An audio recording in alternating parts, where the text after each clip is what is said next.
తిమోతికి రాసిన మొదటి పత్రిక 2వ అధ్యాయం. తిమోతికి రాసిన మొదటి పత్రిక 2వ అధ్యాయం 4, 5, 6 వచనాలు చదువుకుందాం. ఆయన మనుషులందరూ రక్షణ పొంది సత్యమును గూర్చిన అనుభవ జ్ఞానము కలిగిన వారై ఉండవలనని ఇచ్చేయించున్నాడు. దేవుడొక్కడే, దేవునికిని నరులకును మధ్యవర్తి ఒక్కడే, ఆయనే క్రీస్తు యేసు అన్నరుడు. ఈయన అందరి కొరకు విమోచన క్రయధనముగా తను తానే సమర్పించుకొనెను. దీనిని గూర్చిన సాక్ష్యము యుక్తకాలములో యందు ఇయ్యబడెను. ప్రార్థన చేసుకుందాం. మమ్మల్ని మిక్కిలిగా ప్రేమించిన మా ప్రియ పరలోకపు తండ్రి, మీ ఘనమైన శ్రేష్టమైన అత్యున్నతమైన నామానికి వేలాది స్తుతులు స్తోత్రాలు చెల్లిస్తా ఉన్నాను ప్రభు. మా జీవితాల్లో మీరు అనుగ్రహించిన మరొక ఆరోగ్యకరమైన దినం కొరకే నీకు వందనాలు చెల్లిస్తా ఉన్నాను దేవా. రాత్రికాలం అంతట్లో మీరు ఎక్కల చోటన భద్రపరిచారు. ఈ ఉదయకాల సమయాన ప్రభా మీ సన్నిధిలో ఆనందించే కృప అనుగ్రహించినందుకే నీకు వందనాలు చెల్లిస్తా ఉన్నాను. ప్రత్యేకించి ప్రభా వాక్యం దగ్గరికి మేము వస్తూ ఉంటుండగా మీరు మాతో మాట్లాడుతూ రమ్మని వేడుకుంటా ఉన్నాను దేవా. వాక్యం మీది, మేమందరం మీ పిల్లలం. మీరు మాట్లాడితే మాకు అర్థమవుతుంది ప్రభు, మీరు మాట్లాడితే మేము నేర్చుకోగలం. అటువంటి మెలనైన స్వరాన్ని ఈ ఉదయకాల సమయంలో మేము వినగలడానికి సహాయం చేయండి దేవా. ఇప్పటికే చేరి వచ్చిన సంఘం అంతటిని బట్టి మీకు వందనాలు. ఇంకా నువ్వు ప్రయాణాలు ఉన్న వారిని క్షేమపరిచి తీసుకొని రండి. ఈ సమయాన్ని మా అందరికీ దేవునికరంగా చేయమని వేడుకుంటూ, వ్యర్థమైన మాటలు రాకుండా నోటికి కాపుదలు అనుగ్రహించమని సమయోచితమైన సహాయం కొరకు మీ వైపు ఎదురు చూస్తూ మా ప్రభును ప్రియ రక్షకుడైన యేసయ్య పుణ్యనామంలో మిక్కిలి వినయంగా బ్రతిమాలి అడిగి వేడుకొని ప్రార్థిస్తున్నాం తండ్రి, ఆమేన్. అందరికీ వందనాలండి. దగ్గర పెట్టుకోమంటారు. గత రాత్రి మనం తిమోతికి రాసిన మొదటి పత్రిక 1వ అధ్యాయం 16, 17 వచనాలను తీసుకొని మారు మనసు పొందిన మనమందరం కూడా మాదిరిగా బ్రతకాలి అనే విషయాన్ని గత రాత్రి జ్ఞాపకం చేసుకుంటూ, మనమందరం మారు మనసు పొందింది లేదా క్రీస్తు ప్రభువారు మన పట్ల దీర్ఘశాంతం చూపించింది ఎందుకండి అంటే, రాబోయే తరంలో తన యందు విశ్వాసం ఉంచబో వారికి మనం మాదిరిగా ఉండాలి అనే విషయం తీసుకున్నాం. అక్కడ నుంచి ఒక విశ్వాసి అలా మాదిరిగా బ్రతకలేకపోవడం గల కారణం ఏంటండి అంటే, ఆ వ్యక్తి జీవితాల్లో ఎదురయ్యే అనేక ప్రతికూల పరిస్థితుల దగ్గర ఆ వ్యక్తి ఏర్పరచుకునే అభిప్రాయాన్ని బట్టి ఆ విశ్వాసి ప్రవర్తిస్తారు అన్న విషయాన్ని జ్ఞాపకం చేసుకుంటూ వచ్చి హబక్కూకు గ్రంథం దగ్గరికి వచ్చాం. హబక్కూకు గ్రంథం 1వ అధ్యాయం తీసుకొని మనం ప్రవక్త అయిన హబక్కూకు గారు ఏ విధంగా మీడియేట్ చేస్తూ ఉన్నారు, ఏ విధంగా మధ్యవర్తిత్వం చేస్తూ ఉన్నారు, ఆయన ఆక్రోశం లేదా ఆయన ఆవేదన 1 నుంచి 4 వచనాల్లో చెప్పిన తర్వాత, దేవుడు ఏ విధంగా అయితే తనకు ప్రత్యక్షపరచుకున్నారో ఆ వచనాలు వినిన తర్వాత దేవుణ్ణి అర్థం చేసుకుంటా ఉన్న హబక్కూకు గారు ఏ విధంగా 12వ వచనం నుంచి నెమ్మదిగా ఆయన మాట్లాడిన మాటలు మనం వింటూ, మన జీవితాల్లో దేవుడు ఆశించేది మన ఆఖరి శ్వాస లోపన్న ఒక దినమన్నా చేయగలిగితే దేవుణ్ణి సంతోషపెట్టిన వారం అవుతాం. మళ్ళీ చెప్తున్నాను, దేవుడు మన జీవితాల్లో ఆశించింది మన ఆఖరి శ్వాస లోపు ఒకరోజన్నా చేయగలిగితే దేవుని సంతోషపెట్టిన వారం అవుతాం. ఇది గత రాత్రి చూసాం. సో ఈ ఉదయకాల సమయంలో మనం ఏం చేయబోతున్నామంటే, తిమోతికి రాసిన మొదటి పత్రిక 2, 3 అధ్యాయాలు తీసుకొని అదే సమయంలో హబక్కూకు గ్రంథం 2వ అధ్యాయాన్ని కలిపి మనం ధ్యానం చేసుకోబోతా ఉన్నాం. సో సైమల్టేనియస్గా మనకి 2 పుస్తకాలు అయిపోతాయి ఈ సాయంత్రానికల్లా. తర్వాత మీరు చదువుకోవడానికి ప్రయత్నం చేద్దరు కానీ. సో అపోస్తలుడైన పౌలు గారు తన యవ్వన కుమారుడైనటువంటి తిమోతి గారిని ఉద్దేశించి, తిమోతి పరిచర్య నుంచి లేదా పరిస్థితుల నుంచి నెమ్మదిగా వెనక్కి వెళ్ళిపోతా ఉన్న సమయంలో ఆయన్ని బలపరుస్తూ ఆయన మీద ఉంచిన బాధ్యతను జ్ఞాపకం చేస్తూ పని అప్పగించే క్రమంలో ఏం జరిగిందో మనం చూస్తూ వచ్చే 1వ అధ్యాయంలో ఎఫెసస్ సంఘం ఎలాంటిదో, ఆ సంఘంలో ఎలాంటి వారు ఉన్నారో, ఒకవేళ ఆ స్థలంలో తిమోతి గారు లేకపోతే దుర్బోధలు ఏ విధంగా వచ్చి సంఘాన్ని కలుషితం చేస్తాయో అన్న విషయాన్ని జ్ఞాపకం చేస్తూ బాధ్యతను గుర్తు చేస్తూ ఉన్నారు 1వ అధ్యాయంలో. ఇది 1వ అధ్యాయం అయిపోయింది. సో 2వ అధ్యాయం వచ్చిన తర్వాత మనం చదువుకున్న వాక్య భాగం ఈరోజు ఆయన జ్ఞాపకం చేస్తూ ఉంది, మధ్యవర్తిత్వం చేయాలి తిమోతి, జాగ్రత్త అనే మాట. మొదటిది మాదిరిగా బ్రతకాలి, రెండోది మధ్యవర్తిత్వం చేయాలి అనే మాట. అక్కడ చూడండి, ఇప్పుడు తిమోతికి రాసిన మొదటి పత్రిక 2వ అధ్యాయం. ఆయన మనుషులందరూ రక్షణ పొంది సత్యమును గూర్చిన అనుభవ జ్ఞానము కలిగిన వారై ఉండవలనని ఇచ్చేయించుచున్నాడు. దేవుడొక్కడే, దేవునికిని నరులకును మధ్యవర్తి ఒక్కడే, ఆయనే క్రీస్తు యేసు అను నరుడు. ఈయన అందరి కొరకు విమోచన క్రయధనముగా తను తానే సమర్పించుకునేను, దీనిని గూర్చిన సాక్ష్యము యుక్తకాలములందు ఇయ్యబడును అనే మాట.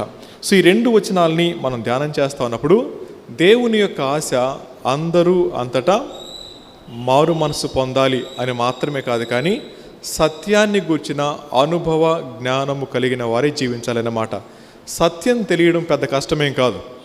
జేబులో నోటున్న ప్రతి వాడికి తెలుసు సత్యమేవ జయితే అని, అది పెద్ద కష్టమేం కాదు. కానీ ఆ సత్యాన్ని అనుభవపూర్వకంగా తెలుసుకోవడం అనేది ప్రతి క్రైస్తవ విశ్వాసి యొక్క బాధ్యత మాత్రమే అన్న విషయం గుర్తుపెట్టుకుందాం.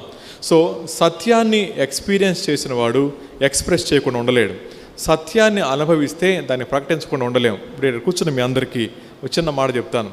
ఇప్పుడున్న పళంగా మీ అందరి చేతుల్లో ఒక నిమ్మకాయ పచ్చడి పెట్టి, నిమ్మకాయ తొక్క పెట్టి నాలుక మీద వేసామనుకోండి, నాలుక మీద పెట్టుకోండి అమ్మ అన్నాం అనుకోండి, మీ ఫేస్ ఎలా ఉంటుంది చెప్పండి.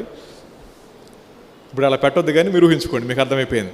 సో నాలుక మీద నిమ్మకాయ బెద్ద పెట్టగానే ముఖం అంతా కూడా ఎక్స్ప్రెస్ చేస్తూ ఉంది. ఎందుకు అలా ముఖం పెట్టారని బయట వాళ్ళు వచ్చి అడిగారు. అప్పుడు ఏం చెప్తారు చెప్పండి? లోపల నిమ్మకాయ బద్ద ఉంది సార్ అని. సో నిమ్మకాయని ఎక్స్పీరియన్స్ చేశారు కాబట్టి ఎక్స్ప్రెస్ చేయకుండా ఉండలేరు.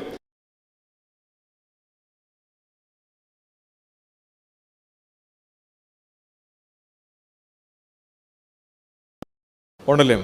ఒకవేళ ఎక్స్ప్రెస్ చేయలేకపోతున్నామండి అంటే కేవలం ఆయన సత్యమని మాత్రమే తెలుసు, కానీ ఆయన మనం అనుభవించలేదేమో అనే విషయాన్ని గుర్తుపెట్టుకోవాలా. కాబట్టి గుర్తుపెట్టుకోండి, దేవుని యొక్క ఆశ సత్యం తెలుసుకోవాలని కాదు, సత్యాన్ని అనుభవపూర్వకంగా తెలుసుకోవాలన్నమాట. సో ఎప్పుడైతే సత్యాన్ని ఎక్స్పీరియన్స్ చేస్తామో తప్పకుండా ఎక్స్ప్రెస్ చేస్తాం ఏదో ఒక విధంగా. అది మాట, ప్రవర్తన, రిలేషనా లేకపోతే మరేదైనా సరే ఖచ్చితంగా ఎక్స్ప్రెస్ చేయకుండా ఉండలేం. ఎక్స్ప్రెస్ చేయట్లేదండి అంటే మన ఆత్మీయ స్థితిని జాగ్రత్తగా క్వశ్చన్ చేసుకోవాల్సిందే, పరిశీలన చేసుకోవాల్సిందే. అయితే ప్రశ్న అడుగుతాను, ఈ మధ్య కాలంలో మీరు సత్యాన్ని ఎక్స్ప్రెస్ చేసి ఎంతకాలమైంది? మీరు నేను అనుభవించారు, నేను దాన్ని తప్పనట్లేదు. ఎక్స్ప్రెస్ చేసి ఎంతకాలమైంది? అదే నిమ్మకాయ బద్ద చివరి దాకా ఉంచండి, ఏమైపోతుంది చెప్పండి? ముఖం లోపల పెద్ద ఫీలింగ్స్ ఏం రావు. ఎప్పుడైతే దాని జ్యూస్ అంతా లోపలికి వెళ్ళిపోద్దో అది మామూలుగా లోపలికి వెళ్ళిపోద్ది. అలాగే స్టార్టింగ్లో ఉన్నంత తీవ్రత ఆగిపోయేసరికి రాదు. అలాగే మారు మనసు పొందిన మనం విశ్వాసంలో ఎదుగుతా ఉన్నప్పుడు అనుదినం ప్రత్యక్షతను కనుక మనం పొందుకోకపోతే మన జీవితాల్లో ఆత్మీయత నెమ్మదిగా చల్లారిపోతుంటుంది. అందుకని ఇక్కడ కూర్చున్న మన అందరి జీవితాల్లో ఆత్మీయతలో స్తబ్దత వచ్చేసింది. సో స్తబ్దత వచ్చిన కారణం చేత మన జీవితాలు మనకేమాత్రం ప్రయోజనకరంగా లేవు, తోటి వారికి అసలే ఉండవు. కాబట్టి గుర్తుపెట్టుకోండి, దేవుని యొక్క ఆశ ఏంటండి అంటే మనుషులందరూ రక్షణ పొందాలి, ఇది ఓకే. తర్వాత మట్టేమన్నారు? వారందరూ కూడా సత్యమును గూర్చిన అనుభవ జ్ఞానము కలిగిన వారే ఉండవల్లని ఇచ్చేయిస్తూ ఉన్నాడు అన్నమాట. దేవుని యొక్క ఆశ అది. సో దేవుని యొక్క ఆశ తీర్చే సాధనం మీరు నేనే. ఆ సాధనమైన మనం సారాన్ని కోల్పోతే నిష్ప్రయోజనమవుతాం. ఇప్పుడు మళ్ళీ ఆలోచిద్దాం, నిమ్మకాయ బద్ద మనలో సారం పోతే నాలుక మీద కాదు దగ్గరికి కూడా రానిరు. అలాగే ఆ సారాన్ని మనం అందిస్తూ ఉన్నప్పుడు తప్పకుండా వారి జీవితాలు ఏం చేయబడతాయి చెప్పండి? వెలిగించబడతా ఉంటాయి అని చెప్తా అంటున్నాడు ఆయన. తర్వాత ఏమన్నాడు? ఆయన అందరి కొరకు విమోచన క్రయధనముగా తను తానే సమర్పించుకునేను, దీనిని గూర్చిన సాక్ష్యము యుక్తకాలంలో ఇవ్వబడును అన్నమాట. ఆయన అందరి కొరకు అన్నప్పుడు షాలోంలో ఉన్న వారి కొరకు మాత్రమే కాదు, బేతనీలో ఉన్న వారి కొరకు మాత్రమే కాదు, జైన్లో ఉన్న వారు మాత్రమే కాదు, కానీ ప్రజలందరి విషయంలో ఆయన విమోచన క్రయధనాన్ని చెల్లించారు అని మాట చెప్తా ఉన్నారు. ఈ మాట మనం వింటా ఉన్నప్పుడు ఇప్పుడు హబక్కూకు గారి దగ్గరికి వద్దాం. హబక్కూకు గారు ఫీల్డ్లో ఉన్నాడు. ఆయన ప్రవక్త అని బైబిల్ చెప్పింది కదా. ఒక వ్యక్తి దేవుని కోసం ఆ విధంగా జీవించాలని అంటే ఆయన జీవితంలో ఉండాల్సిన ఒక 3-4 విషయాలు మనం చూద్దాం. హబక్కూకు గారు ఫీల్డ్లోకి వెళ్ళారు. సో వెళ్ళిన తర్వాత ఆయన చూసినటువంటి దృశ్యాలు హృదయంలో బర్డెన్ పెంచినాయి.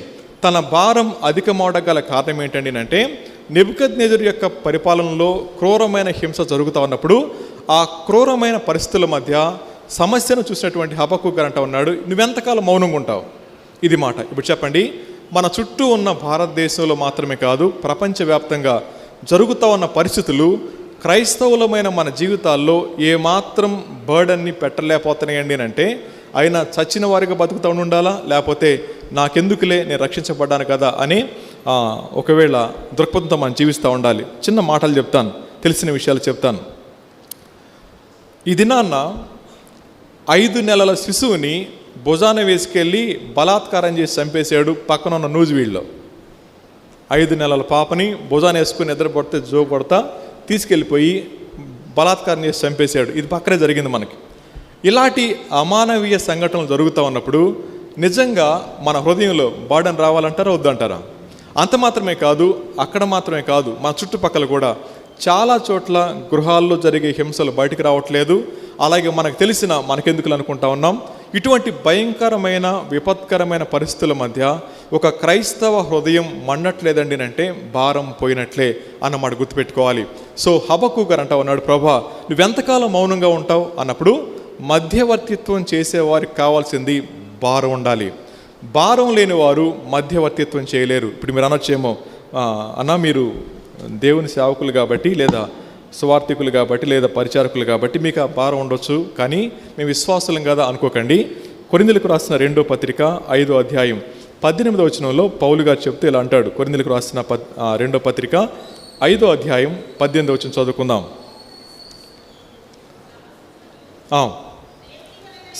సమస్తమును దేవుని వలనైనవి, ఆయన మనలను క్రీస్తు ద్వారా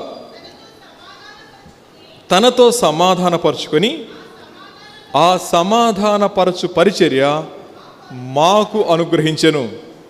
అదేమనగా దేవుడు వారి అపరాధములను వారి మీద మోపక క్రీస్తునందు లోకమును తనతో సమాధానపరుచుకొనుచు ఆ సమాధాన వాక్యమును మనకు అనుగ్రహించునన్నమాట. రికన్సిలేషన్ మినిస్ట్రీ అనేది ప్రతి విశ్వాసి చేయవలసిన పని. 1-to-1 మినిస్ట్రీ రోజులు ఆసన్నమైనవి. ఒకరి ద్వారా ఒకరికి సువార్త చేరవలసినటువంటి రోజుల్లో మనం బతుకుతూ ఉన్నాం. కారణం ఏంటండి అంటే కేవలం బర్త్డే ఫంక్షన్ కోసం అని వెళ్ళి పాట పాడుకుంటున్నప్పుడు తీసుకెళ్ళి అరెస్ట్ చేసి ఇప్పటికి 6 నెలలు అయింది, బయటికి రాలేదు. వాళ్ళ ఇంట్లో వాళ్ళ పిల్లాడు బర్త్డేకి పాట పాడుకుంటా ఉంటే ఎవరో కంప్లైంట్ చేస్తే తీసుకెళ్ళి జైల్లో వేస్తే ఇప్పటిదాకా బయటికి రాలేదు. కనీసం తన భార్య గారు చెప్పిన మాట ఏంటంటే 6 నెలలైంది నా భర్త ముఖాన్ని పూర్తిగా చూసి. అదేంటి పూర్తిగా చూడటమంటే వాళ్ళు అన్నారు, చిన్న రంధ్రం ఉంటుంది, ఆ రంధ్రంలో నా కన్ను మాత్రం పెట్టాలి, ఆ తర్వాత వాళ్ళు అనుమతించిన సమయం తర్వాత వెంటనే క్లోజ్ చేస్తారు, నా భర్త వెళ్ళిపోయేటప్పుడు పూర్తిగా చూడటానికి కూడా కుదరట్లేదు, మా కోసం ప్రార్థన చేయండి. ఇది మాట. ఇది భారతదేశంలో జరుగుతున్న పరిస్థితి మాత్రమే. అలాంటి పరిస్థితుల మధ్యలో మనమేమో స్వేచ్ఛగా జీవిస్తూ ఉన్నాం. మనలాంటి చాలామంది సహోదరులు దేవుని యొక్క పనిలో పాలిభాగస్తులు అవుతూ ఎంతో వేదన గుండా కఠినమైన శ్రమల గుండా వెళతా ఉంటే కించిత్ బాధ కూడా మన జీవితాలు లేకపోతే కారణం ఏమంటారు తెలుసా అండి? భారం లేకపోవడమే అనే మాట. ఒక మాట చెప్తాను చూడండి. మన రెవెన్యూ ఉన్నారు, మన రెవెన్యూకి జేబుకు బ్యాడ్జ్ ఉంది. ఆ బ్యాడ్జ్ ఏంటని చెప్పి ఆశ్చర్యకరంగా చూశాను. నువ్వు బరువు తగ్గాలని నన్ను అడుగన్నాడు ఆయన. ఆయన చూడలేదు కానీ జేబుకి పెద్ద బరువు బిళ్ళనమాట. సో ఫస్ట్ అనుకున్నాను నేను చూసి యేసుక్రీస్తు అందరికి ఉపకారం ఉందేమో అనుకున్నా పొద్దున. ఇందా చూసా, దగ్గరగా చూస్తే నువ్వు బరువు తగ్గాలనుకుంటున్నావా నన్ను అడిగానే మాట. ఎంత అద్భుతం అది! ఎంత ధైర్యంగా చెప్పగలగాలి ఆ మాట. ఇప్పుడు నా ప్రశ్న, ఆరోగ్య రీత్యా ఆయన దగ్గర ఉన్న సూత్రం ఏంటంటే నువ్వు ఎలా తగ్గాలో నేను చెప్తారా? ఇప్పుడు నా ప్రశ్న, పరలోకానికి వెళ్ళాలంటే సమాధానం ఎక్కడుంది? ఎక్కడుంది చెప్పరు? ఎక్కడుందండి? మీ దగ్గర లేదా? మన దగ్గర ఉన్నప్పుడు ఏం చేయాలా? దాన్ని ఎక్స్ప్రెస్ చేయాల్సిందే. ఆ ఎక్స్ప్రెషన్ మన దగ్గర రావట్లేదండి అంటే బర్డన్ లేనట్లే. భారం లేని బతకడం కంటే చచ్చిపోయి ప్రభు దగ్గర ఉంటాం మేలేం అనుకుంటున్నాను నేను. నరకానికి వెళ్తలేదండి, పరలోకానికి వెళ్తా. ఇక్కడ ఆయన ఇచ్చే సౌకర్యాలు అనుభవిస్తూ భారాన్ని కోల్పోయిన మన జీవితాలు పరలోకానికి వెళ్ళడం క్షేమకరమైందేమో. గుర్తుపెట్టుకోండి, ప్రతి క్రైస్తవ విశ్వాసికి ఉండాల్సినటువంటిది బర్డన్ అనే మాట. ఇప్పుడు హబక్కూ గారి యొక్క బర్డన్ ఏంటంటే, ప్రభా నా ప్రజలు లేదా నీ ప్రజలు ఎంత శ్రమ అనుభవిస్తూ ఉన్నారు, ఏంటి నీ పరిస్థితి ఏంటి అనే మాట. ఇప్పుడు చెప్పండి, నిజంగా నా హృదయం ప్రభు కోసం మండేదైతే ఇంటికి వెళ్తే హాయిగా నిద్రపట్టకూడదు, ఇంట్లో కూర్చుంటే హాయిగా అన్నం తిని హ్యాపీగా ఉంటాను కుదరదు. ఎందుకంటే ఏంటంటే లోపల దేవేస్తూ ఉండాలా. ఇంత విపత్కరమైన పరిస్థితుల మధ్యలో ఈరోజు మీరు గుంటూరు పట్టణం ఏ పట్టణానికి వెళ్ళినా ఏ మూలకి వెళ్ళినా సరే ప్రజలు దేన్నో ఆలోచిస్తూ దేన్నో చేస్తూ అదే వాస్తవం అనుకొని భ్రమంలో జీవిస్తూ ఉన్నప్పుడు ఆ పట్టణం గుండా ప్రభు వెళ్తే ఎలా ఉంటుంది, ఆ పట్టణం గుండా పౌలు గారు వెళ్తే ఎలా ఉంటుంది, ఒకవేళ ఆ పట్టణం గుండా మనం వెళ్తే ఎలా ఉంటుంది అంటే మనం వెళ్తే తల కూడా తెప్పం, మనకెందుకు బ్రదర్ వాళ్ళ పరిస్థితి వాళ్ళదని చెప్పి. కానీ బర్డెన్తో కనుక మనం ఉన్నట్లయితే, నేను వెళ్ళి అక్కడ నిలబడి మాట్లాడమని చెప్పట్లేదు, కానీ ఇంటికి వెళ్ళి కన్నీరు కార్చి, ప్రభా ఈ పరిస్థితుల్లో నేనున్నానా, ఇలాంటి కాలం నన్ను పుట్టించావా ప్రభా, నా హృదయం మండట్లేదేంటి, ఎక్కడో నేను చల్లారిపోయిన ప్రభా, ఎక్కడో నేను ఆరిపోతా ఉన్నాను అని చెప్పి మంట పుట్టాల్సిందే. గుర్తుపెట్టుకోండి, ఒక సేవకుడు ఇలా అన్నారంట, ప్రభా గత 6 నెలలుగా నాకు ఎటువంటి శ్రమ రావట్లేదు, ఏం తప్పు చేసినా నాకు చూపించండి. గత 6 నెలలుగా నాకే శ్రమ లేదు, హ్యాపీగా జీవిస్తూ ఉన్నాను, అన్నీ సౌఖ్యంగా జరుగుతూ ఉన్నాయి, నా పిల్లలు క్షేమంగా ఉన్నారు, నేను క్షేమంగా ఉన్నాను, అంత హ్యాపీగా జరుగుతూ ఉంది, నాకు అర్థం కావట్లేదు ప్రభా, ఎక్కడ రాజీ పడిపోయానో నాకు చూపించండి అన్నమాట. రాజీ పడి జీవిస్తే తప్ప ఈ లోకంలో క్రైస్తవ విశ్వాసి సంతోషంగా బ్రతకటం అనేది సాధ్యపడే విషయం కాదు. ఒకవేళ రాజీ పడని క్రైస్తవుడైతే తప్పకుండా క్రీస్తు కోసం మండుతూనే ఉంటాడు, తప్పకుండా ఆ బర్డెని క్యారీ చేస్తూనే ఉంటాడు, ప్రభు పాదాలు పట్టుకొని గోజాడుతూనే ఉంటాడు. ఇది నాన్న సంఘం నిస్తేజంలో పడగల కార్యం ఏంటో తెలుసా అండి? సోకాల్ విశ్వాసాలు అనుకునే మన జీవితాల్లో భారం పోయింది. భారం లేని క్రైస్తవుడు దేవునికి భారమే అనే మాట అంటే భారంగానే ఉంది నాకు. అర్థమవుతుందండి మాట? అర్థమవుతుందా? ఎందుకు ఇవ్వాలి అవకాశాలు, ఎందుకు ఇవ్వాలి ఇవన్నీ సౌకర్యాలు, ఎందుకు ఉంచాలి మనల్ని ఇంకా భూమి మీద అంటే ఏదో ఇంకా ఆశపడతా ఉన్నాడు, కనీసం ప్రార్థన చేస్తాం, కనీసం పని చేస్తాం. ఇవన్నీ ఆరిపోయిన తర్వాత మన జీవితాన్ని నాకెందుకు లేని 4 గోడలు పరిమితం చేసుకుంటే అక్కడ ఉండాల్సిన పని లేదు, 6-4 దగ్గరికి వెళ్ళిపోవటం మేలు. కాబట్టి గుర్తుపెట్టుకోండి, హబక్కూకు గారు అంటా ఉన్నారు, నాకు బర్డెన్ ఉంది అనే మాట. ఆ తర్వాత ఆయనకున్నటువంటి 2వ లక్ష్యం ఏంటంటే విజన్ ఉండాలా. మధ్యవర్తిత్వం చేసేవారికి భారం మాత్రమే కాదు, ఒక విజన్ ఉండాలా. దర్శనం లేకుండా పనిచేసేవారు ఏమైపోతారో మనకు తెలుసు. కానీ ఇక్కడ కూర్చున్న మనం అందరం కూడా 30 years అయిపోయింది ఈ షాలోమ్ మందిరం కట్టి అనుకుంటా ఉన్నాం. సో 30 yearsలో మన మందిరం ప్రక్కనే అనుకున్న చాలా కుటుంబాలు ఉన్నాయి, వారికి ఇంకా ప్రభు తెలియదు. ఇక్కడ ఈ పక్కన ఆ పక్కన చూస్తూ వస్తున్నా నేను, ఈ పక్కనే. నా మాట మీకు అర్థమవుతుంది అనుకుంటా ఉన్నాను. సో నా విజన్ ఏంటండి అంటే, దేవుని కోసం ఏ విధంగా పనిచేయాలి, దేవుని కోసం నాకు ఇవ్వబడిన తలాంతుల్ని ఏ విధంగా యూటిలైజ్ చేసుకోవాలి అన్న నా తపన నాలో ఉన్నట్లయితే తప్పకుండా నేను పని చేస్తాను. ఎందుకు ఈ మాట పక్కింటి వారి గురించి చెప్పానండి అంటే, ఎక్కడో వెతకాల్సిన పనిలే, ఎక్కడికో వెళ్ళి చేయాల్సిన పని లేదు, మన ప్రక్కనే. ఎందుకని? పక్కింట్లో క్యాండిల్ వెలిగిస్తే కాంతి వస్తుంది యువతల పక్కకి, పక్కింట్లో సాంబ్రాణి వేస్తే ఈ పక్క వాసన వస్తుంది, ఇక్కడ క్రైస్తవ సువాసన ఎందుకని పక్కకు పోవట్లేదు? ఎక్కడ తేడా జరిగింది? ఎక్కడో తేడా జరుగుతూ ఉంది. జాగ్రత్త, దేవుడు మనతో మాట్లాడుతూ ఉంది. దర్శనం లేనటువంటి క్రైస్తవ విశ్వాసి దేవుని యొక్క పనిలో ముందు కొనసాగలేడు. ఈయనంటా ఉన్నారు, ప్రభా ఇంకెన్నాళ్ళు అని చెప్పి మాట్లాడుతున్నటువంటి ఆయన అంటున్నాడు 12వ వచనంలో ఏమన్నా, నిన్న నీ కనుదృష్టి దుష్టత్వము చూడలేనంత నిష్కలంకమైంది కదా. ఆ తర్వాత ఏమన్నాడు, బాధించువారు చేయు బాధను నువ్వు దృష్టింపజాలవు కదా, కపటులను నువ్వు చూచియు దుర్మార్గులు తమ కంటే ఎక్కువ నీతిపరులను నాశనం చేయగా నువ్వు చూచియు ఎందుకు మౌనంగా ఉన్నావు? తన విజన్ అది. ప్రభా నువ్వు ఉండలేవు కదా అలాగా అంటే తన విజన్లో తన జనాంగం పట్ల తనకున్న దృక్పథాన్ని జ్ఞాపకం చేసుకుంటూనే దేవుని యొక్క మంచితనాన్ని, దేవుని యొక్క ఔన్నత్యాన్ని జ్ఞాపకం చేసుకుంటూ నువ్వు ఇది కదా ప్రభా అని చెప్పి అంటా ఉన్నాడు. గుర్తుపెట్టుకోండి, దేవుని యొక్క ఆశ నా ఆశ అయితే ఎప్పుడు ఆశతోనే బతుకుతాను. అది లేనిది నా ఆశ చల్లారిపోతూ ఉంటుంది. గుర్తుపెట్టుకోండి, ప్రతి క్రైస్తవ విశ్వాసులమైన మనమందరం కూడా ఒక దర్శనంతో బ్రతకాలా. అయితే ఒక మాట చెప్తాను, ప్రభు దగ్గర ఎత్తబడే సమయంలో, ఒకవేళ ఈ రాకడ వచ్చిన సమయంలో కుటుంబంగా కనబడగలుగుతామంటారా? సంఘం తర్వాత ఆ విజన్ మనకు లేకపోతే, ఆ దర్శనం మనకు లేకపోతే ఈరోజే మొదలు పెట్టాలి, ప్రభా నాకివ్వబడిన దర్శనం నా కుటుంబాన్ని నీ పాదాల దగ్గర తీసుకురావాలి ప్రభా అని చెప్పి. ఇలా ప్రతి విశ్వాసి కనుక అటువంటి భారంతో పనిచేయగలిగితే, అటువంటి దర్శనంతో పనిచేయగలిగితే తప్పకుండా ముందుకెళ్తాం. ఇది రెండో మాట. సో మూడో మాట ఏంటండి అంటే, హబక్కూకు గారి గురించి మనం నేర్చుకోదగిన పాఠం ఏంటండి అంటే, ఆయన దర్శనం మాత్రమే కాదు, ప్రార్థన పరుడు కూడా ఆయన. సో ప్రార్థన అనగానే నా కోరికలు ఆయనకి చెప్పడం కాదు, ఆయన మనసు అంటే మనం ఎరగడం. చాలాసార్లు ప్రార్థన అనగానే మనం ఏమనుకుంటామండి అంటే మొత్తం చెప్పేస్తూ ఉంటాం. అందుకని పరలోకమందున్న మా తండ్రి అని మొదలుపెట్టినప్పుడు సంబంధం కలిగి ఉండాలా. నీ రాజ్యం వచ్చునుగా కంటే నీకేది ఇష్టం అది నాకు ఇష్టం అవ్వాలి ప్రభు అనే మాట. అంతేగాని మనం ఏం చేస్తాం చెప్పండి, రివర్స్లో మాట్లాడుతూ ఉంటాం, నా ఇష్టం నీ ఇష్టం చేసుకో ప్రభు అని చెప్పి. అది కాదు. సో కాబట్టి దేవుని యొక్క ఆశ అందరూ అంతటా మారు మనసు పొందాలి. దేవుని యొక్క ఆశ సత్యాన్ని ఎక్స్పీరియన్స్ చేయాలి. ఇది నా ఆశ అయితే, ఇప్పుడు నా ఆశ ఎలా ఉంటుంది చెప్పండి ప్రభు దగ్గర? ప్రభు పాదాల పట్టు దేనికోసం పడుతుందని చెప్పండి. ఇక్కడ హబక్కూకు గారు మాట్లాడుతూ ఉంది, నేను నా ఇంటి వారు అనట్లా, హబక్కు గారు మాట్లాడుతూ ఉంది, నన్ను కాపాడు ప్రభు అనట్లా, నా పరిస్థితి ఏంటి, నా ప్రజల పరిస్థితి ఏంటి. ఇప్పుడు చూడండి, తన విజన్ తనని ప్రార్థనకి పురుకొల్పుతా ఉంది. ఎక్కడ దర్శనం కోల్పోతామో అక్కడ మోకాళ్ళు లొంగవు, అక్కడ మోకాళ్ళు లొంగవు. సో దర్శనం కోల్పోయిన దినాన్న నా జీవితంలో ప్రార్థనలో ఆర్ద్రత తగ్గిపోతుంది. ప్రార్థన చేస్తాం, ప్రార్థన చేయమని అనట్లేదు, కానీ ఆ ప్రార్థనలో ఆర్ద్రత ఉండదు. ఆర్ద్రత లేకుండా చేసే ప్రార్థన వ్యర్థమైంది. ఎందుకండి అంటే, నేను చేసే ప్రార్థన కేవలం పెదాలకు మాత్రమే పరిమితమైతే అది బహుశా సంఘాన్ని సంతోషపరచొచ్చేమో, కానీ ఆర్ద్రత నిండిన మాట ఒకటి చాలు అంతరంగాలు కదిలించబడటానికి. ఈ దినాన ప్రభు మనకు తెలుసు కదా, స్కాట్లాండ్ భక్తుడు ఏమంటాడు, నన్ను తీసుకోలేకపోతే అది నాకు ఇచ్చేయి. ఒకే మాట, నన్ను తీసుకోలేకపోతే అది నాకు ఇచ్చేయి. ఎంత ధైర్యం ఉండాలి ఆ మాట చెప్పాలంటే. ఆ మాటలో ఉన్న ఆర్ద్రత ప్రపంచాన్ని కదిలించింది, అనేక మందిని ప్రార్థన పరులుగా చేసింది. మనం కూడా ప్రార్థన చేస్తాం, బ్రదర్ నేను మోకాళ్ళు వేస్తే లెగని తెలుసా, మరి నిద్రపోతే ఎందుకు లెగుస్తావు?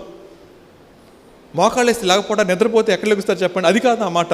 సో నా లోపల ఆర్ద్రత ఉంటే, ప్రభా నాకు అది అప్పగించాల్సిందే, అది నా విజన్ అన్నప్పుడు ఖచ్చితంగా దేవుడు మన జీవితాల ద్వారా ఇక్కడ అనేక మందికి తన ప్రేమను చేరవేస్తాడు.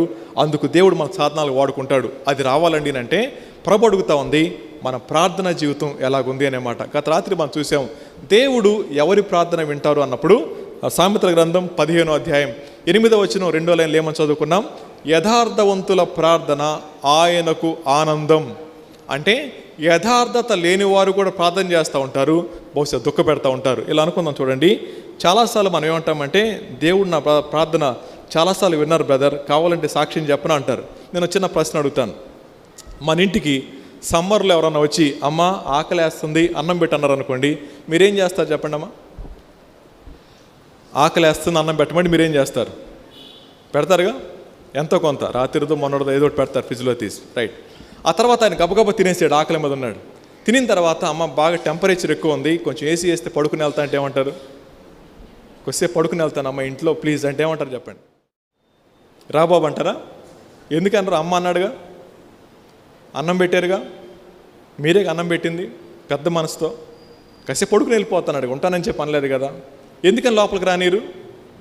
అదే సమయంలో మీ పిల్లవాడు వచ్చి అన్నాడు, మమ్మీ నాకు చెమట పోస్తుంది ఏసీ పడుకుంటా అన్నాడు, ఇప్పుడు ఏం చేస్తారు చెప్పండి? ఎందుకని? వీడు కొడుకు సార్, వాడు అడుక్కునేవాడు సార్, మరి అన్నం ఎందుకు పెట్టారు? ఇప్పుడు నా ప్రశ్న, కొంతమంది జీవితాల్లో దేవునితో సంబంధం లేకపోయినా దేవుడు అందరికీ ఉపకారి అన్న విషయాన్ని మనసులో పెట్టుకోకుండా, నేను పొందుకున్నాను సార్, నేను సార్ సంపాదించుకుంది అని చెప్పి వారు చెప్పే మాట ఎలా ఉంటుంది తెలుసా అండి? అంతే. అంతేకాని అక్కడ ఉంటామా మనకు తెలియదు. ఇప్పుడు రండి, అదే 15వ అధ్యాయం సామెతల గ్రంథం ప్రక్క వచనం చదువుదాం, 29వ వచనం 2వ లైన్ చదువుదాం. సామెతల గ్రంథం 15వ అధ్యాయం 29వ వచనం 2వ లైన్ చదువుకుందాం.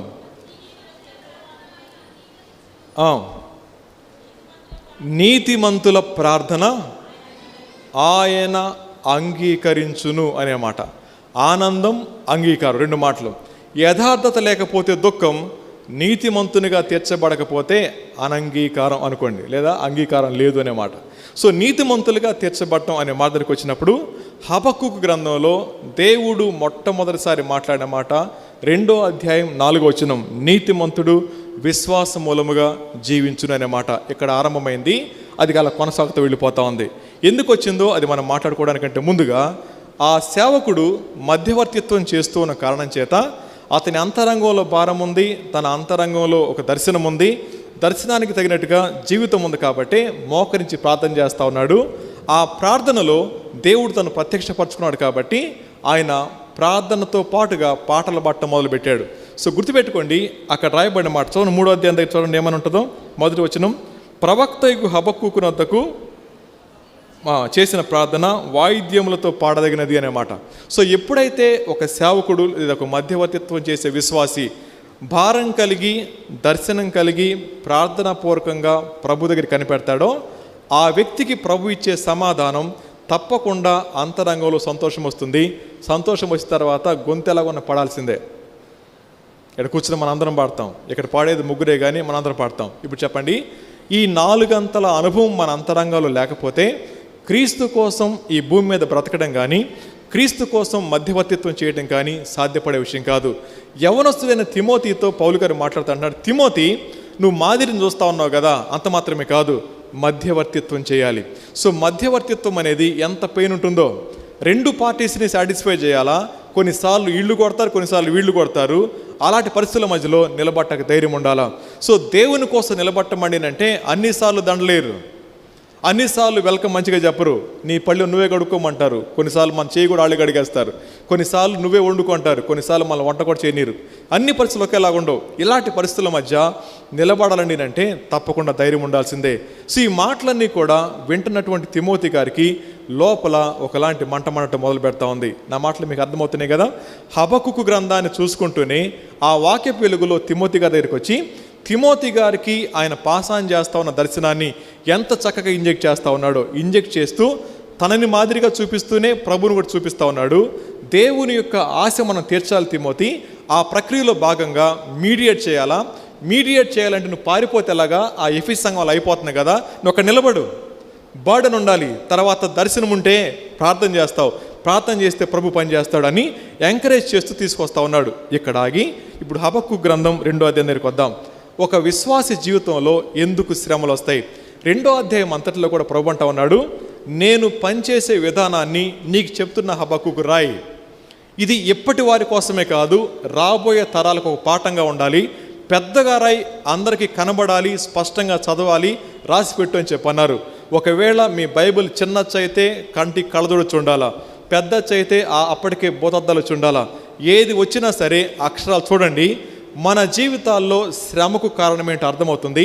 అర్థమైన తర్వాత దేవుడు ఇంత స్పష్టంగా మన జీవితాల్లో ఉన్నటువంటి వాటిని స్పాట్లైట్ వేసి చూపించిన తర్వాత కూడా నాకే ఎందుకు ప్రభా అన్నామంటే మన ఏ స్థితిలో అర్థం చేసుకోవాలా. నేను ఎందుకు ప్రభా ఇలా అన్నామండి అంటే మనం అర్థం చేసుకోవాలి. సో రండి ప్రభు ఏమన్నారు చూద్దాం. 2వ అధ్యాయం హబక్కు గ్రంథం. చదువువాడు పరిగెత్తుచు చదవ వీలుగునట్లు నీవు ఆ దర్శన విషయమును పలక మీద స్పష్టముగా వ్రాయము. ఆ దర్శన విషయము నిర్ణయకాలమున జరుగును, సమాప్తమగుటకై ఆతురపడుచున్నది, అది తప్పక నెరవేరును. అది ఆలస్యముగా వచ్చినను దాని కొరకు కనిపెట్టుకొనుము, అది తప్పక నెరవేరును, జాగు చేయకవచ్చును అనే మాట. దేవుని మాట ఖచ్చితంగా జరిగి తీరుతుంది అనే మాట. సో చాలాసార్లు పెద్ద పెద్ద హోర్డింగ్స్ పెడతా ఉంటారు. మన గుంటూరులో మనకు తెలిసిందే. ఒకసారి వైజాగ్లో ట్రైన్ దిగి వెళ్తూ ఉంటే ఫ్లైఓవర్ మీద నుంచి వెళ్తున్నాను, ఆటోలో పైన పెద్ద హోర్డింగ్ చూశాను. దాని మీద ఏముందండి అంటే సిన్ అని ఉంది, SIN, సిన్ అని ఉంది. నాకు ఏమని అర్థం చెప్పండి సిన్ అంటే? కానీ అక్కడ చిరిగిపోయిన జీన్స్ ప్యాంట్ ఉంది, అది జీన్స్ ప్యాంట్ల కంపెనీ అంట. సిన్ అనేది జీన్స్ ప్యాంట్ల కంపెనీ అంట. ఇంత స్పీడ్కి వెళ్తా ఉన్నా నా కంటిని అట్రాక్ట్ చేసింది, ఆ బోర్డు అట్రాక్ట్ చేసింది, ఎప్పటికీ నా బ్రెయిన్లో ఉండిపోయింది. దాన్ని డిజైన్ చేసిన వాడి యొక్క ఆలోచన తెలుసా అండి, ఎవడైనా సరే నా వైపు చూస్తే మనసులో ఫిక్స్ అయిపోవాలి. సో ఫిక్స్ అయిన తర్వాత ఎక్కడికి పోయినా నా బ్రాండ్ వెతకాల్సిందే అనే మాట. సో దేవుడు మనతో మాట్లాడుతూ ఉంది, పెద్ద అక్షరాలతో రాయి. ఈ మాటలు చదివిన తర్వాత నా దగ్గరకు వస్తే అడిగే ముందు ఆలోచించాలా. ఎందుకంటే నేనంటే రాబోయే తరానికి ఇది ఒక పాఠంగా ఉండాలి తిమోతి అని చెప్తా ఉన్నారు. ఏంటి ఆ పాఠం చూడండి. 3వ వచనం చదువుకుందాం, లేదా 3వ వచనం. వారు యథార్థపరులు కాక తమలో తాము అతిశయపడుదురు. ఇది మొదటి మాట. ఎప్పుడు ఒక వ్యక్తి యథార్థతను కోల్పోతాడో, ఎప్పుడు ఒక వ్యక్తి అతిశయపట్ట మొదలు పెడతాడో ఆ వ్యక్తి అంతరంగంలో పతనం మొదలవుతుంది. హబక్కుకు ఈయన ప్రజలు ఎక్కడి నుంచి తీసుకురాబడ్డారు, ఎలాంటి పరిస్థితుల మధ్య విమోచించబడ్డారు. అలాంటి ప్రజలైన వీళ్ళు నెమ్మదిగా ఎదుగుతూ ఉన్నప్పుడు, సౌకర్యాలన్నీ చక్కగా ఉంటా ఉన్నప్పుడు నా మీద నుంచి దృష్టి మరల్చుకున్నారు. నెమ్మదిగా చల్లారిపోవటం మొదలుపెట్టారు. అవకాశం ఇచ్చాను, హెచ్చరించాను, పట్టించుకోలేదు, ఇప్పుడు అప్పగించాను. కాబట్టి ఎక్కడ యథార్థత లోపిస్తుందో, ఎక్కడ ఒక విశ్వాసులు అతిశయం పెరుగుతూ ఉంటుందో అక్కడ తప్పకుండా దేవుని యొక్క క్రమశిక్షణ పద్ధతి ఉంటుంది. అది ఏ విధంగా కావచ్చు. గుర్తుపెట్టుకోండి, ఈ మాట చెప్పగానే బహుశా హబక్కూకు గారు రాస్తా ఉన్నాడు. ఇప్పుడు నా ప్రశ్న, ఇదే మాటని కాస్త పక్కన పెట్టుకొని పేతురు గారి దగ్గరికి వెళ్దాం. ఆయన మాట ఒకటి గుర్తొచ్చింది, అది చూద్దాం ఒకసారి. పేతురు రాసిన మొదటి పత్రిక, రెండో పత్రిక 2వ అధ్యాయం 22వ వచనం చదువుకుందాం. పేతురు రాసిన, నేను చదువుతానులేమ్మా, బాగుంటుంది. కుక్క తన వాంతికి తిరిగినట్లు, కడగబడిన పంది బురదలో దొర్లుటకు మళ్ళినట్లును అను నిజమైన సామెత చొప్పున వీరికి సంభవించును. ఎవరికి వాళ్ళు? 21వ వచనం చదువుదాం. వారు నీతి మార్గమును అనుభవపూర్వకముగా తెలుసుకొని తమకు అప్పగింపబడిన పరిశుద్ధమైన ఆజ్ఞ నుండి తొలగిపోవట కంటే ఆ మార్గము అనుభవపూర్వకముగా తెలియకుండాటే వారికి మేలు అనే మాట. ఇప్పుడు నేను ఒక చిన్న మాట చెప్తాను, జాగ్రత్తగా వినండి. బ్యాప్టిజం తీసుకుంటా ఉన్నప్పుడు మనకిచ్చే సేవకులు ఈ పక్కన ఉంటారు, మనం ఈ పక్కన ఉంటాం. ఆయన అంటారు, మీరు మారు మనసు పొందారా? పొందానండి. పాపాలు ఒప్పుకొని విడిచిపెట్టారా? విడిచిపెట్టామండి. బలవంతంగా నమ్ముకుంటున్నారా లేకపోతే మీ ఇష్టానుసారం నమ్ముకుంటున్నారా? ఇష్టపూర్తిగా నమ్ముకుంటున్నామండి. ఇక నుంచి ప్రభు సాక్షిగా బతుకుతారా? తప్పకుండా బతుకుతామండి. అన్నీ వదిలేశారా? ఇప్పుడు మనం అంటారు సేవకులు, అమ్మ విన్నారు కదా, ఇక్కడ బలవంతం లేదు, వారి ఇష్టపూర్వకంగా బ్యాప్టిజం ఇస్తా ఉన్నామని చెప్పి మనకి బ్యాప్టిజం కార్యక్రమం అయిపోద్ది, బయటకు వచ్చి బట్టలు మార్చుకుంటాం, అంతే అయిపోయింది. ఇప్పుడు నా ప్రశ్న, యేసుక్రీస్తు ప్రభువారిని ఏ దినాన్న అంగీకరించామో ఆ దినాన్న ఇక ఈ పని చేయను అని ఏదైతే విడిచిపెట్టామో తిరిగి మళ్ళీ చేయలేదా? ఇప్పుడు చెప్పండి, మన జీవితాలు ఇలా ఉండి కూడా పై వచ్చిన మనం మర్చిపోతున్నాం. అనుభవపూర్వకంగా తెలియకుంటే మేలు. దేవుడు ఇచ్చిన ఆజ్ఞ నుంచి వెడలిపోవటం కంటే అని మాట అన్నప్పుడు, మారు మనసు పొందిన ప్రతి విశ్వాసి యొక్క బాధ్యత, అందరూ అంతటా మారు మనసు పొందాలి. వెళ్ళండి బయటికి, సర్వ సృష్టికి సువార్త ప్రకటించండి, సువార్తగా బతకండి. ఆ ప్రెషియస్ కమాండ్ నుంచి మనం పక్క వెళ్ళిపోతున్నామండి అంటే బహుశా ఇక్కడున్న కుక్క పరిస్థితి కాదంటారా? ఆ పక్కన ఉన్న పంది పరిస్థితి కాదంటారా? ఇప్పుడు చెప్పండి, దేన్ని కక్కేమో దాన్ని తింటున్నామండి అంటే మనం ఎలా బతున్నాం చెప్పండి ఒకసారి, ఎలా బతున్నాం చెప్పండి. ఆ రోజు కక్కేసాం, ప్రభా నేను అబద్ధం ఆడిన, దొంగతనం చేయి, చిచి అబ్బాయి వద్దు ప్రభా, నాకు అసహ్యమేస్తుంది నా బతుకని చెప్పి ఏడ్చాం.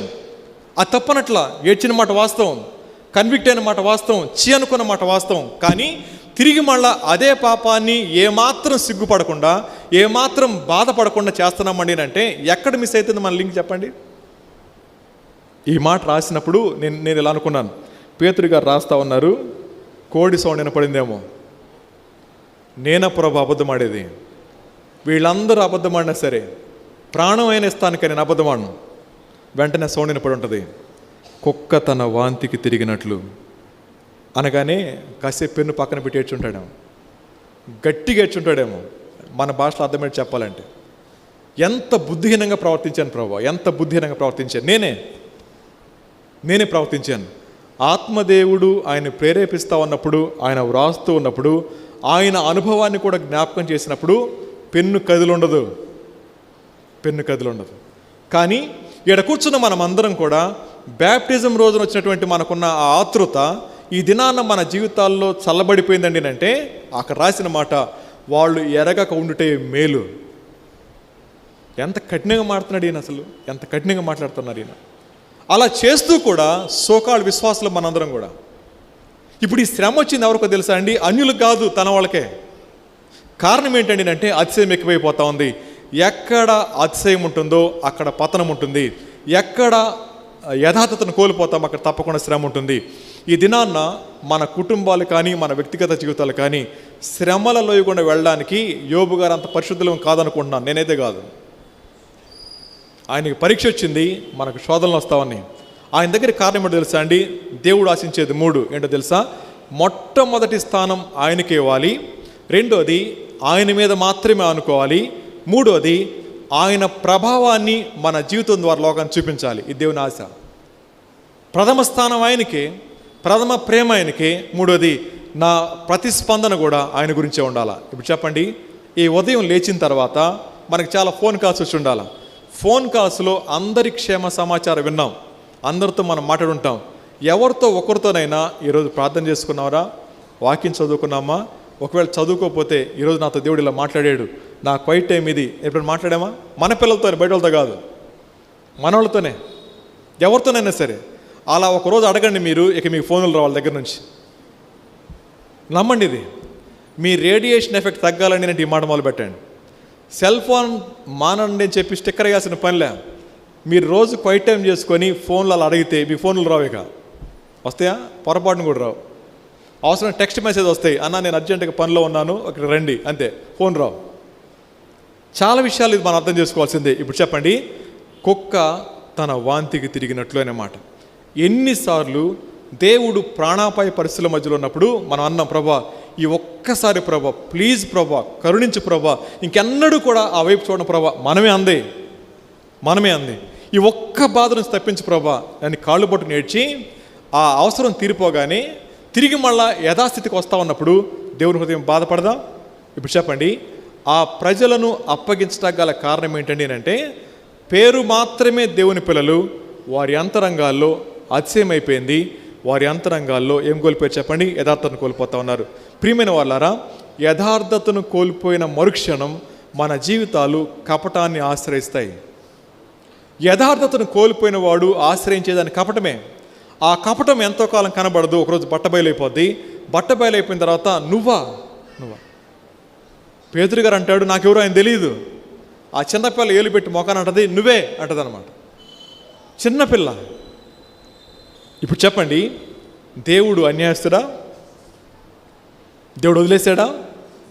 ఆయన ప్రేమతో శిక్షించడం మొదలు పెడతా ఉన్నాడు. ఈ మాట రాసిన తర్వాత ఆయన అన్నమాట, నీతిమంతుడు అయితే నీతిమంతుడు విశ్వాస మూలముగా జీవించును అనే మాట. ఈ మాట అర్థం మనకు అర్థం కావాలండి అంటే క్రొత్త నిబంధన గ్రంథంలో 3 పుస్తకాలు చదవాలా.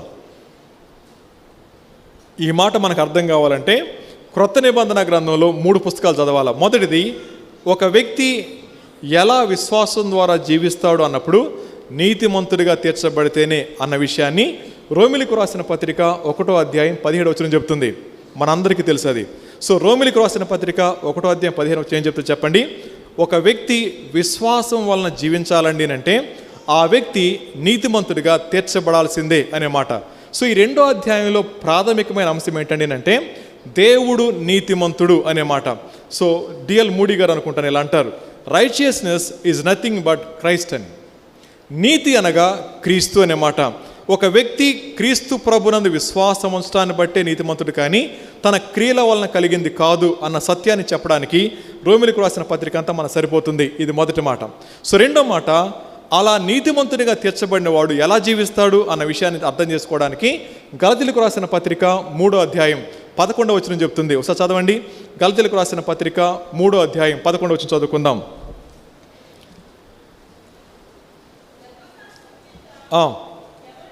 ధర్మశాస్త్రము చేత ఎవడును నీతిమంతుడిగా తీర్చబడు కానీ, అదే మీరే చదవండి అమ్మ, నీతిమంతుడు విశ్వాస మూలముగా జీవించుననే మాట. ఈ మాట మనం వింటా ఉన్నప్పుడు ఒకసారి చూద్దాం. గలతీలకు రాసిన పత్రిక 2వ అధ్యాయం 20వ వచనం కూడా చదువుకుందాం. పౌలు గారు ఎలా చెప్తాడు? గలతీలకు రాసిన పత్రిక, మేము క్రీస్తుతో కూడా సిలువేయబడి ఉన్నాం, ఇకను జీవించువాడని నేను కాదు, క్రీస్తే నా యందు జీవిస్తూ ఉన్నాడు. నేనిప్పుడు శరీరమందు జీవిస్తూ ఉన్న జీవితం నన్ను ప్రేమించి నా కొరకు తను తాను అప్పగించుకొని దేవుని కుమారుని యందలి విశ్వాసము ద్వారా, ఎంత అద్భుతమైన మాట ఇది. ఇప్పుడు చెప్పండి, మన జీవితాల్లో ఈ స్టేట్మెంట్ని మన పేరు రాసి చెప్పుకోగలమా? నేను ఇప్పుడు జీవిస్తూ ఉన్న జీవితం నన్ను ప్రేమించిన నా ప్రభువుని బట్టే, ఇక జీవిస్తూ ఉంది నేను కాదు, రాజేష్ అనే నాలో జీవిస్తూ ఉంది ప్రభువే అని చెప్పగలనా? మనం చెప్పుకోగలమా? అది స్టేట్మెంట్, అది జీవితం. మధ్యవర్తిత్వం చేసేవారి యొక్క జీవితాల్లో క్రీస్తు ప్రభు మాత్రమే ఎక్స్ప్రెస్ చేయబడాలా. అలా చేయబడాలండి అంటే మన జీవితాల్లో నేను అనే దాన్ని సిలువకు అప్పగించకపోతే ఎప్పటికీ సాధ్యం కాదు క్రీస్తు ప్రభు వారిని మన జీవితాల ద్వారా లోకానికి ప్రదర్శించడం అనేది. ఇక్కడ కూర్చున్న మనం అందరం కూడా అనుదినం ఏదొక సమయంలో నేను నా అనే అంశాలని ప్రెస్ చేసినప్పుడు మనం తాసుపాములా పైకి లేసేవాళ్ళమే. నన్ను అంత మాట అంటారు బ్రదర్, నేను ఎంత నమ్మకంగా పోతున్నాను మీకు తెలుసా? అయిపోయింది. ఆ నేను నా అనే మాట దగ్గరే మనల్ని ఇంకా అహం చావలేదు, మళ్ళీ అహం చావలేదు. ఆనందం గారు అనేది దైవ సేవకుడు, ఆయన గురించి ఆయన రాసినప్పుడు పుస్తకం మాట రాశారు.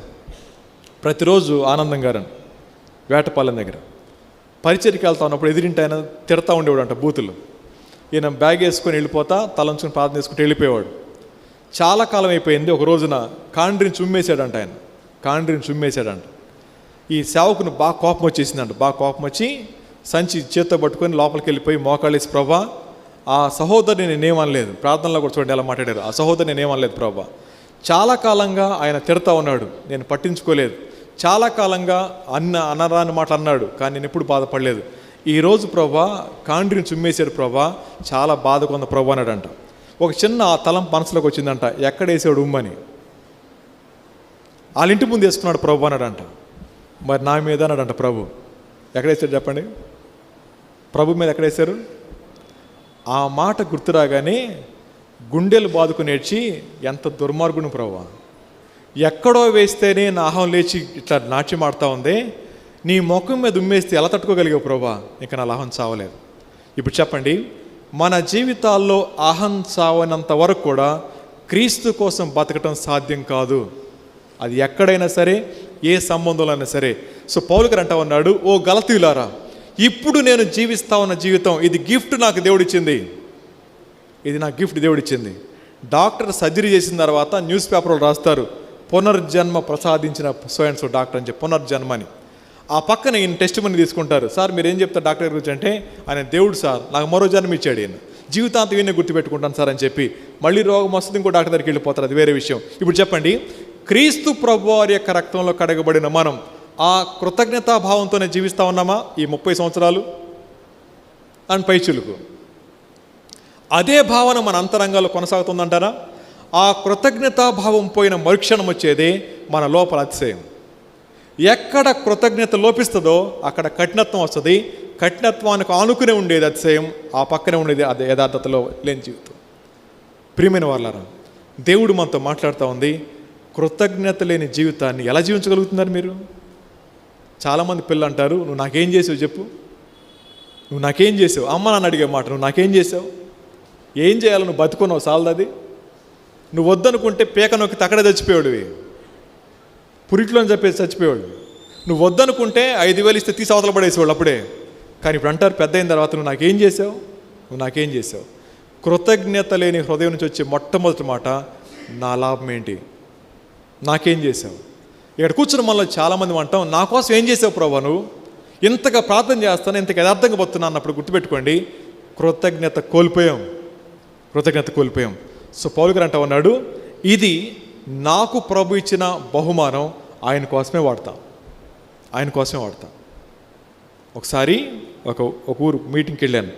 సో వెళ్ళిన తర్వాత మీటింగ్ అయింది, అయిపోయిన తర్వాత వచ్చి ప్రార్థన చేయండి అని అన్నారు. సరే జనరల్గా వెళ్ళి అయిపోగా వెళ్ళిపోతాను, కానీ ఆ రోజు ఉండాల్సి వచ్చింది, వేరే దారి లేదు కారు తీసుకోవడానికి. వచ్చిన సహోదరి వయసు 26, 27 ఉంటాయి. తనతో పాటు 2 ఆడపిల్లలు వచ్చారు, వాళ్ళ అమ్మగారు కూడా వచ్చారు. వచ్చిన తర్వాత ప్రార్థన చేయండి అన్న ముసుకేసుకున్నారు. ఏంటి అమ్మాయి అన్న సమస్య అని అడిగా.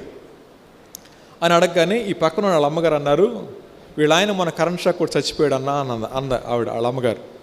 బాధ అనిపించింది, 2 ఆడపిల్లలు. ఆ తర్వాత వెంటనే ఆ చెల్లి తన పర్సులో నుంచి సెల్ ఫోన్ తీసి సెల్ ఫోన్లో ఆయన ఫోటో చూపించింది.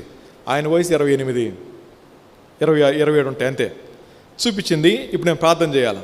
సో ప్రార్థన చేసేదానికంటే ముందుగా ఈ మాట అనకూడదు కానీ చెప్తున్నాను. సో చేతిలో 100 రూపాయలు పెట్టింది, ప్రార్థన చేయండి అన్న అని. వద్దమ్మా అన్న, సరే పెట్టింది, ప్రార్థన చేయండి అన్న అంది. ప్రార్థన చేస్తున్నప్పుడు నాకు మాటలు రావట్లా. ఎందుకని మాటలు రావట్లేదండి అంటే, ఏమని చేయాలా? 2 చిన్నపిల్లలు, భర్త రీసెంట్గా కరెంట్ షాక్ కొట్టి చచ్చిపోయాడు. ఆ పాప అన్న మాట ఏంటంటే, నా భర్త ఉన్నప్పుడు నా ప్రపంచం వేరన్నా, నా భర్త ఉన్నప్పుడు నేను దేని గురించి ఆలోచించేదాన్ని కాదు. ఈ రోజున ఆయన లేని ఈ పరిస్థితుల్లో నా మెదడు తిమ్మిరెక్కుతుంది ఆలోచిస్తుంటే అంది. ఇక్కడ ఆగి మన దగ్గరికి వచ్చి మరి అక్కడికి వెళ్తాను. చాలామందికి ఉన్నప్పుడు విలువ తెలియదు. దేవుడు అన్నీ సమకూరుస్తూ ఉంటే అర్థం కాదు మనకి. ఒకవేళ ఆయన మన జీవితాల్లో మౌనమైతే అర్థమవుద్ది ఆయన అవసరం ఏంటో. ఈ దినాన్న భార్యాభర్తల మధ్య కానీ, భార్యాభర్త బిడ్డల మధ్య కానీ ఉన్నప్పుడు తెలియని విలువ పోయినప్పుడు తెలుసుకున్న ప్రయోజనం లేదు.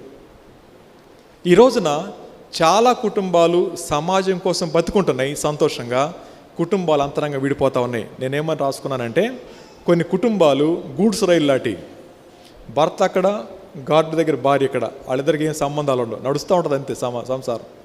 కొన్ని కుటుంబాలు వందే భారత్ లాంటి, ఎవరికి సంబంధం ఉండదు, స్పీడ్కి వెళ్ళిపోతూనే ఉంటాయి. అదవద్దు, పిల్లలకి పిల్లలే, తల్లిదండ్రులే ఫాస్ట్ అన్నట్టు అనమాట. కొన్ని ఫ్యామిలీస్ అయితే లోకల్ ట్రైన్ లాంటి, ఎప్పుడు కొట్టుకోవడం తిట్టుకోవడమే. 3 రకాల కుటుంబాలు. ఇప్పుడు నా ప్రశ్న, మీ కుటుంబం ఏదో ఒకసారి మీరే రాసుకోండి.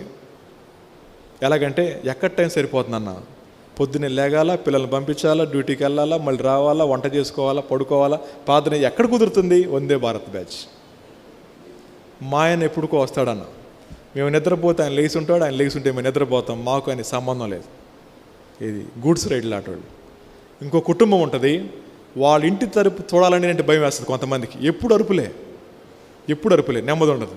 ఇప్పుడు చెప్పండి, అరిచే మన నోరు ఆ వ్యక్తిని చూసి అనుకోండి, ఆ వ్యక్తి లేకపోతే నా పరిస్థితి ఏంటి?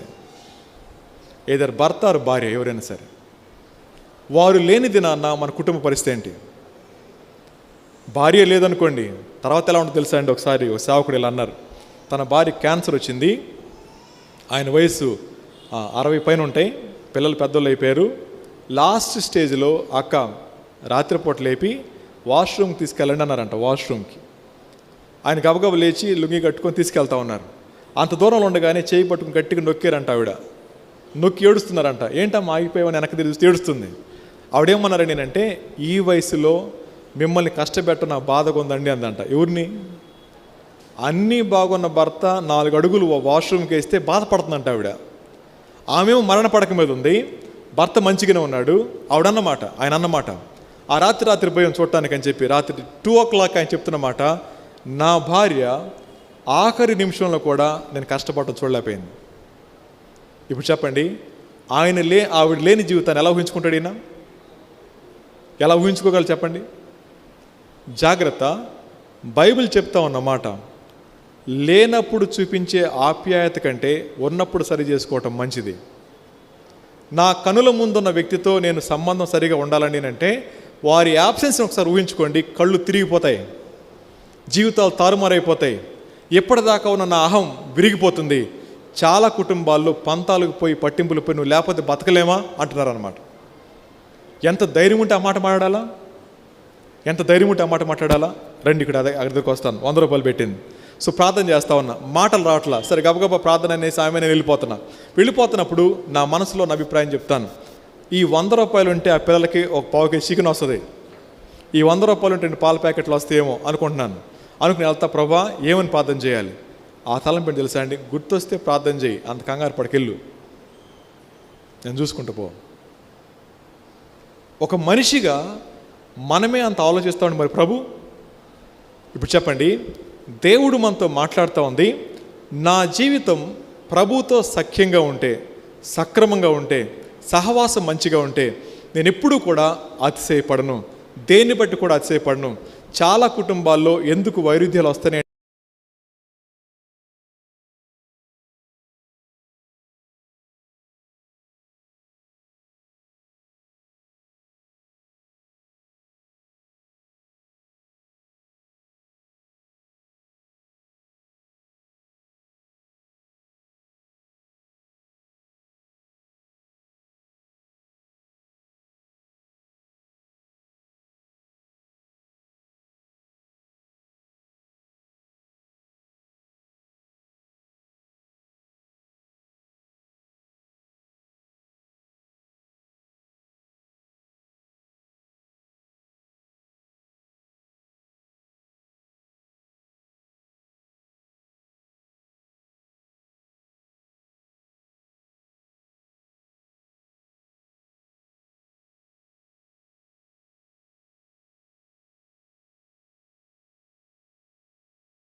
దినాన కనబడేది మనమే. ఏ విశ్వాసి కనుల ముందు సిలువ సజీవంగా కనపడుతుందో ఆ విశ్వాసి తప్పకుండా ప్రభువుని చూపిస్తాడు. మన జీవితాల్లో సిలువ కనుమరుగైపోతే కనబడేది రాజేషే, కనబడేది సురేషే, కనబడేది ఇంకొకళ్ళు, అంతే. పోయింది, మన కళ్ళ ముందు సిలువ పోయింది. కేవలం ఆ ఇన్సిడెంట్ వరకు మాత్రమే, మారు మనసు వరకు మాత్రమే మనలో విధేయత. ఆ దిన బాప్టిజం రోజు వరకు మాత్రమే మనలో అది తగ్గింపు ఉంటుంది. ఆ తర్వాత కనపడదు. మన ఈ ఇయర్ వాగ్దానం ఏంటి చెప్పండి? అన్నీ తగ్గించుకోవడం ఉంది కదా. ఇప్పుడు చెప్పండి, కృతజ్ఞత లేని వాడు తగ్గించుకోలేడు. కాబట్టి మనం గుర్తుపెట్టుకోవాల్సి, ప్రభా కృతజ్ఞత బుద్ధి పుట్టించండి, నాలో కృతజ్ఞత బుద్ధి పుట్టించండి. ప్రభా నేను జీవిస్తుంది నీ కృపయ, మీరు నన్ను ప్రేమించింది ప్రభా.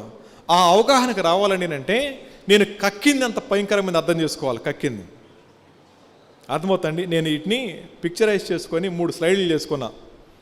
ఒకటి కక్కుతుంది కుక్క, ఆ తర్వాత నాలిక ముందుకు తీసి దాని ఇంకా ఆశగా చూస్తుంది, 3వ స్లైడ్ తినేస్తుంది. 3 స్లైడ్లు పెట్టుకున్నా.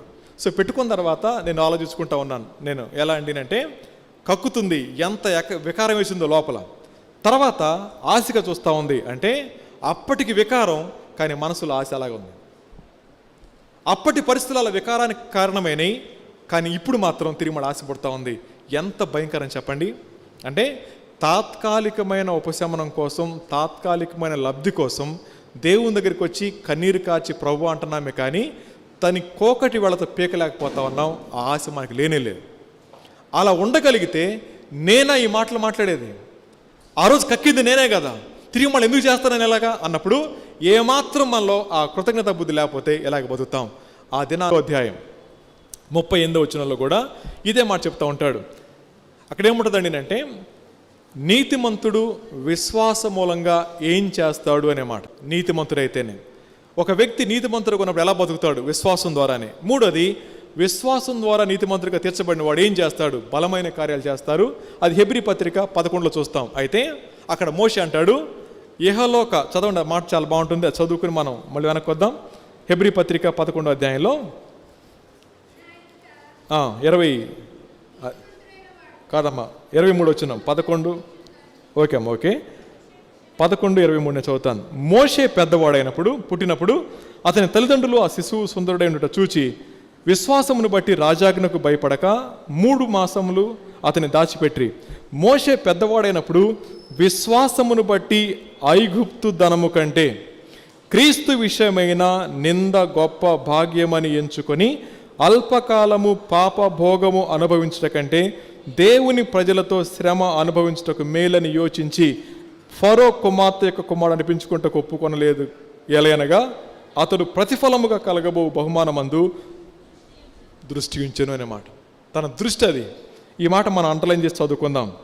ఏమని చదువుకుందామని అంటే, మోషే పెద్దవాడైనప్పుడు విశ్వాసమును బట్టి ఐగుప్తు ధనము కంటే, అక్కడ మన అతిశయం అంటే రాసుకుందాం, దీనికంటే క్రీస్తు విషయమైన నింద గొప్ప భాగ్యమని ఎంచుకొని అల్పకాలం పాప భోగం దేవుని ప్రజలతో శ్రమ అనుభవించడం మేలని ఆలోచించి దృష్టించి. 2 మాటలు. తన ఆలోచన దేవుని సంతోషపెట్టాలి, తన దృష్టి నిత్యత్వం మీదే. ఈ 2 లేని విశ్వాసి భూ సంబంధిగానే బతుకుతాడు, పర సంబంధిగా కపటంగా జీవిస్తూ ఉంటాడు, అంతే. నా దృష్టి నిత్యత్వం మీద ఉండాలి, నా ఆలోచన నా ప్రభు సంతోషపెట్టే విధంగా ఉండాలి. ఈ 2 ఉంది కాబట్టి పౌలు గారు అంటా ఉన్నాడు, బ్రతుకుట క్రీస్తే చావైతే లాభం అనే మాట. ప్రియమైన వాళ్ళారా, అల్పకాలం ఉండే దాని మీద పెంచుకునే మమకారం నిత్యత్వం ఎందుకు ఉండలేకపోతా ఉంది? చనిపోయిన తర్వాత మనల్ని పెట్టేది మన ఇంట్లో కాదు, ఊరు బయటే. ఆ స్థలాన్ని ఇప్పుడు మనం గమనించి, ఒకవేళ ఇదే స్థలం నన్ను పాతిపెట్టని అన్నాం అనుకోండి, ఎలా ఉంటుంది చెప్పండి? అది ఆ స్థలం కోసం ఈ పోరాటం అంతా, దానికోసం ఇంత ప్రయాస. కానీ నా ప్రభు దగ్గర కలుసుకోవాలి, ప్రభుతో ఎలా బతకాలి నేను అని జ్ఞాపకం చేసుకుంటే ఖచ్చితంగా లోపల మండుతూ ఉంటాం. తిమోతి, నువ్వు మధ్యవర్తిత్వం చేయాల్సిందే. కారణం ఏంటంటే ప్రజలు చూసి కంగారు పడకు, దేవుని ఆశ తీర్చాలి అన్నమాట. ఒక విశ్వాస యొక్క అంతరంగంలో నా ప్రభువుని సంతోషపరచాలనే ఆశ బలంగా వెళ్ళునుకున్నప్పుడు తన దృష్టిని మరల్చడం ఎవ్వరి తరం కాదు. అది ఫరో గారి యొక్క భార్య అయినా, లేకపోతే అక్కడ సింహాసనం దగ్గర దండం పెట్టకపోతే తీసుకొచ్చిన ప్రతిమైనా, ఇంకేదైనా సరే,